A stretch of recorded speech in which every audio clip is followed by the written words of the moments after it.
আসসালামু আলাইকুম। শিমুল memorial nursery school and কলেজের পক্ষ থেকে সকলকে স্বাগতম। আমি জেসমিনা আহমেদ খুশি, সহকারী শিক্ষক গণিত বিভাগ, Rajshahi. Shimul memorial nursery school and college, Rajshahi. আমি আবারও হাজির হয়ে গেছি দ্বিতীয় শ্রেণীর গণিত ক্লাস নিয়ে। আজকের অধ্যায় যেটা পাঠের বিষয় সেটা হচ্ছে ভাগ, বর্গক্ষেত্র এবং স্পেলিং। ক্লাস শুরু করার আগে কিছু কথা বলি। শিক্ষার্থীরা, তোমরা সবাই কেমন আছো? ভালো আছো তো? আশা করছি ভালো আছো।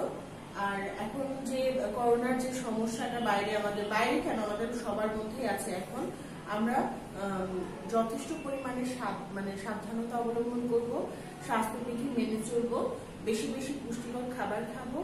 20 সেকেন্ড ধরে কিছুক্ষণ পর পর কিংবা আধা ঘন্টা পর পর আমরা হাত ধুয়ে পরিষ্কার পরিচ্ছন্নতা নিশ্চিত করবো। এবারে সরাসরি আমরা ক্লাসে চলে যাই। প্রথমে যে বিষয়টি নিয়ে আমরা আলোচনা করব তা হচ্ছে ফাঁকা ঘর পূরণ করব। শিক্ষার্থীরা, আমরা প্রথমে পূরণ দেখে ফেলি। ফাঁকা ঘর পূরণ করুন। ক নম্বর, ফাঁকা ঘর বিয়োগ 36 সমান 69। খ নম্বর, 74 বিয়োগ ফাঁকা ঘর সমান 38। গ নম্বর, 48 গুণ 3 সমান ফাঁকা ঘর। এবার আমরা একটা একটা করে বোর্ডে সলভ করি। চলো, 1 নম্বরের ক নম্বরে আছে ফাঁকা ঘর বিয়োগ 36 সমান 69। তাহলে আমরা সূত্র অনুযায়ী কি জানি বলো তো দেখি? বিয়োজন থেকে বিয়োজ্য বাদ দিলে বিয়োগফল পাবো। আমাদের এখানে বিয়োজনটাই দেওয়া নাই, বিয়োজ্য আর বিয়োগফল দেওয়া আছে। তাহলে সূত্র অনুযায়ী কি বলবো? বিয়োজ্য যোগ বিয়োগফল সমান বিয়োজন। তাহলে আমরা 69 সাথে 36 যোগ করে দেখি, যোগ করে কত পাই। 69 আর 36, 6 আর 9 যোগ করলে কত হয় বলো?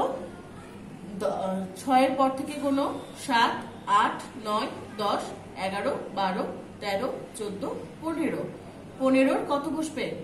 5 বসবে। হাতে কত থাকবে? 1 থাকবে। 6 আর 3 যোগ করলে হয় 9, 9 আর 1 10। আমাদের যোগফল কত পেলাম? 105। শিক্ষার্থীরা বুঝতে পারছো? আশা করছি বুঝতে পারছো। এবার চলো আমরা খ নম্বরটা করি। খ নম্বরে কি আছে? খ নম্বরে আছে 74 বিয়োগ ফাঁকা ঘর সমান 38। এইবার আমরা বিয়োগের সূত্র, যেটা আমরা কি জানি, বিয়োজন বিয়োগ বিয়োজ্য সমান বিয়োগফল। বিয়োজন থেকে বিয়োজ্য বাদ দিলে বিয়োগফল পাবো। কিন্তু আমাদের দেখো এখানে 2 নম্বর ঘর, অর্থাৎ বিয়োজ্যর ঘর দেওয়া নাই। তাহলে আমাদের কি করতে হবে? বিয়োজন থেকে বিয়োগফলটা বাদ দিয়ে দিতে হবে। তাহলে আমরা বিয়োজ্য পাবো। তাহলে 74 থেকে 38 আমরা বিয়োগ করি। চলো বিয়োগ করো।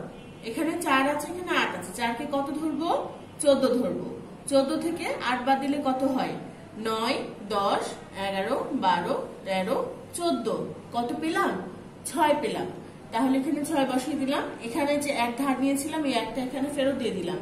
3 এর জায়গায় 1 ফেরত দিলে হয় 4। 7 থেকে 4 বাদ দিলে হয় 3। বিয়োগফল কত পেলাম? 36। ফাঁকা ঘরে বসবে 36। বুঝতে পেরেছো শিক্ষার্থীরা? এবার চলো আমরা গ নম্বরে চলে যাই। গ নম্বরে আছে একটা আমাদের গুণের অঙ্ক। গ নম্বর কি? 48 গুণ 3 সমান সমান ফাঁকা ঘর। এটা একটা সরাসরি গুণ করতে হবে। 48 কে 3 দিয়ে গুণ করো, কত হয়? 3 8 কত? 24। 24 এ 4 হাতে থাকে 2। 3 4 12 আর 2 কত? 14। কত পেলাম আমরা? 144। শিক্ষার্থীরা তুলতে পেরেছো? চলো এবার আমরা 2 নম্বরে চলে যাই। এবারে 2 নম্বরে কি আছে দেখো?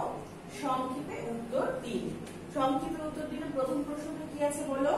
ভাগশেষ নির্ণয়ের সূত্রটি লিখুন নিঃশেষে বিভাজ্য না হলে। নিঃশেষে বিভাজ্য না হওয়া মানে কি?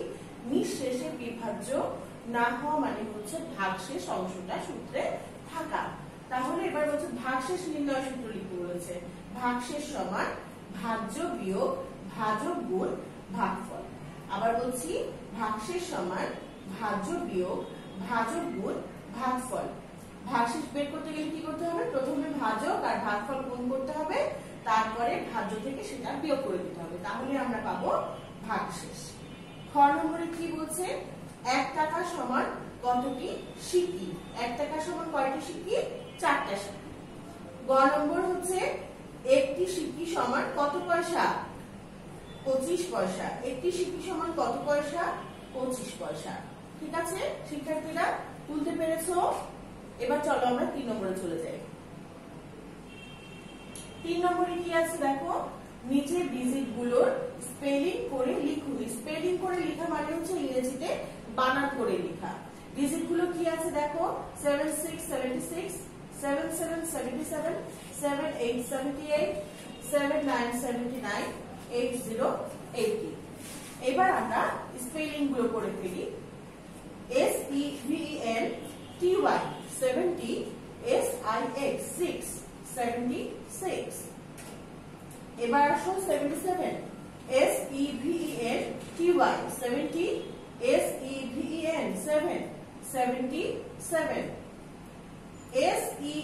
SEVENTY 70, EIGHT 8 78, SEVENTY 70, NINE 9 79।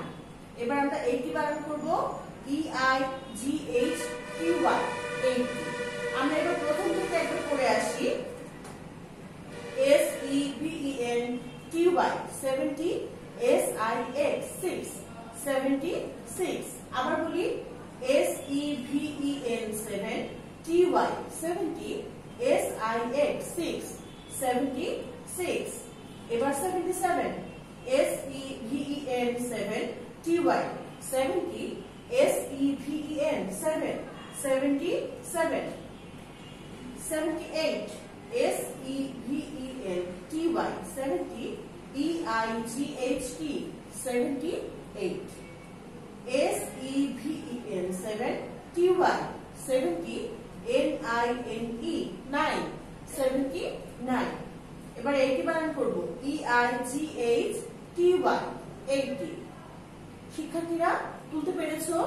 আশা করছি তোলা শেষ হচ্ছে। এবার চলো 4 নম্বরে চলে যাই। 4 নম্বরে কি আছে? অঙ্ক কষে দেখান। আমরা কিন্তু আজকে ভাগের অঙ্ক করছি, সুতরাং মনে রাখবো আমরা ভাগ করতে হবে কি হবে না। অঙ্ক কষে দেখান। 12টি বিস্কুট আছে, যদি 3 জনকে সমানভাবে ভাগ করে দেওয়া হয় তবে একজনে কয়টি করে বিস্কুট পাবে? আমরা আরেকবার পড়ে আসি দেখো, 12টি বিস্কুট আছে, যদি 3 জনকে সমানভাবে ভাগ করে দেওয়া হয় তবে একজনে কয়টি করে বিস্কুট পাবে। ঠিক আছে, তার মানে কি তোমার কাছে আছে 12টা বিস্কুট, তুমি 3 জনকে সমানভাবে ভাগ করে দিচ্ছ, তাহলে 3 দিয়ে 12কে ভাগ করলেই আমরা একজনের কয়টা করে বিস্কুট পাচ্ছে সেটা আমরা পেয়ে যাব। চলো শিক্ষার্থীরা আমরা তাহলে বোর্ড থেকে সমাধানটা দেখে আসি।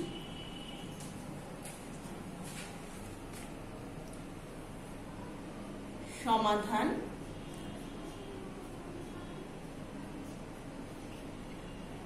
আচ্ছা, এবার কি বলেছে বলো, 12টা বিস্কুট আছে আর 3 জনকে সমানভাবে ভাগ করে দিতে হবে। 3 জন পাচ্ছে তাহলে কয়টা বিস্কুট? 3 জন পায় 12টি বিস্কুট। 12টি, 3 জন পায় 12টি। অতএব একজন কম পাবে না বেশি পাবে? কম পাবে। কম পেলে কি করতে হয়? ভাগ করতে হয়। 12 ভাগ 3টি। এবার আমরা রাফে ভাগটা দেখাবো। রাফ করি, 12কে 3 দিয়ে ভাগ করছি, তাহলে 3-এর ঘরে নামটা পড়লে দেখো 3 4 12 হয়। এখানে 4 বসালাম, 12 নিচে 12 বসালাম। এবার বিয়োগ করে দিলে 12 থেকে 12 বাদ দিলে 0। তাহলে কয়টা করে বিস্কুট পাচ্ছে বলো? 4টি করে বিস্কুট পাচ্ছে। উত্তর 4টি। বুঝতে পারছো শিক্ষার্থীরা? ভাগটা বুঝতে পেরেছো? কি করলাম? 3-এর ঘরে নামটা পড়লাম। নামটা পড়ে দেখো, 3 1 3, 3 2 6, 3 3 9, 3 4 12। 4 পর্যন্ত গেলে আমরা 12 পেয়ে যাচ্ছি। এখানে ভাগফল যেটা পাবো সেটাই হচ্ছে আমাদের বিস্কুটের সংখ্যা। সমান সমান দিয়ে 4টি লিখে দিলাম, উত্তর আলাদা করে লিখলাম 4টি। ঠিক আছে শিক্ষার্থীরা, এবার চলো আমরা বোর্ডে দেখে নিই। বোর্ডে দেখো 3 জন বিস্কুট পাবে 12টি, 1 জন বিস্কুট পাবে 12 ভাগ 3টি সমান 4টি। উত্তর আছে দেখো আলাদা করে লিখেছি 4টি। বিষয় ক্লিয়ার হয়েছে শিক্ষার্থীরা? এবার চলো আমরা 5 নম্বরে চলে যাই। 5 নম্বরে কি আছে আমাদের? 5 নম্বরে আছে হচ্ছে জ্যামিতি অংশ, চিত্র সহ সংজ্ঞা দিন বর্গক্ষেত্র। আজকে আমরা বর্গক্ষেত্রের সংজ্ঞা পড়ব। বর্গক্ষেত্রে কি বলছে বলো? যে চতুর্ভুজের 4টা বাহু সমান, যে চতুর্ভুজের 4টি বাহু সমান এবং প্রতিটি কোণ সমকোণ, তাকে আমরা কি বলবো? বর্গক্ষেত্র বলবো। আমরা আরেকবার বলে ফেলি সংজ্ঞাটা। যে চতুর্ভুজের 4টি বাহু সমান এবং প্রতিটি কোণ সমকোণ, তাকে আমরা বর্গক্ষেত্র বলবো। এই বর্গক্ষেত্রে তাহলে আমরা এখানে কিন্তু দুইটা বৈশিষ্ট্য অলরেডি পেয়ে গেছি। দেখো তো, এই চতুর্ভুজের কয়টা বাহু সমান হচ্ছে? 4টা বাহু সমান হচ্ছে। আর কি হচ্ছে? চতুর্ভুজের 4টা কোণ থাকে, এর প্রতিটা কোণ হচ্ছে সমকোণ। তাহলে যে চতুর্ভুজের 4টি বাহু সমান এবং প্রতিটি কোণ সমকোণ, তাকে বর্গক্ষেত্র বলে। বর্গক্ষেত্র এঁকেছি আমরা, দেখো এখানে একটা দিয়ে মার্কিং করেছি ক, খ, গ, ঘ। এটা একটা বর্গক্ষেত্র। ঠিক আছে, এই বর্গক্ষেত্র আমি সাইডে এঁকেছি, তোমাদের জন্য আমি বোর্ডে এঁকে দেখানোর ব্যবস্থা করছি। চলো আমরা বোর্ড থেকে চিত্রটা এঁকে আসি। শিক্ষার্থীরা দেখো, আমি একটা চাঁদার ডেমো নিয়েছি। হ্যাঁ, আমরা চাঁদা ব্যবহার করে আগে একটা সমকোণ এঁকে নিব। বোর্ডে সমকোণ এঁকে নিব, তারপরে আমরা সেটা দিয়ে বর্গক্ষেত্র আঁকবো। চলো আমরা বর্গক্ষেত্র আঁকবো।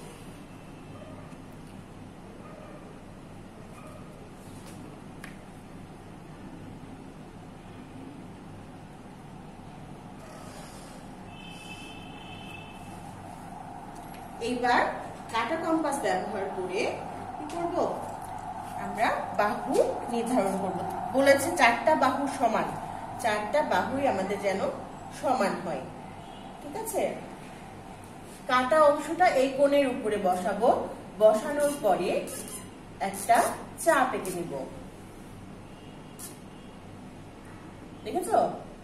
এইবার এই পরিমাপ করে কাঁটাটা একই রকম একই জায়গায় রেখে জাস্ট আমি কেটে নিব।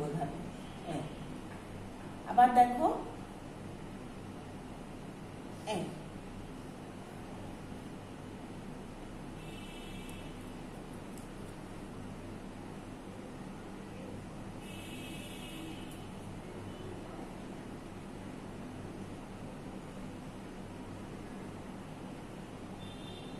দেখেছো?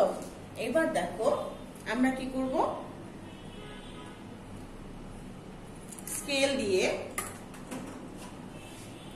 স্কেল দিয়ে জাস্ট এগুলো একটু যোগ করে দিব। তাহলে আমাদের বর্গক্ষেত্র আঁকা কমপ্লিট।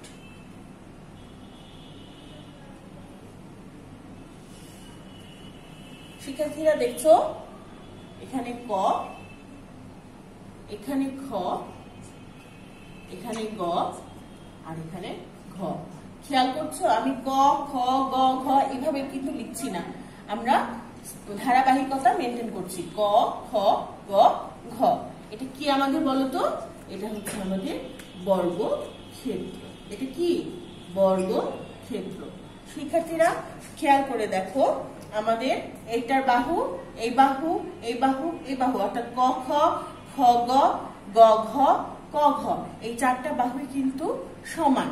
আবার দেখো, এখানে যে কোণটা আমরা চাঁদা দিয়ে আঁকলাম, এই কোণটা, এই কোণটা, এই কোণটা, এই কোণটা, এই 4টাই কিন্তু আমাদের 90 ডিগ্রি। দেখো, মেপে দেখো, তোমরাও পাবে 90 ডিগ্রি পেয়েছো।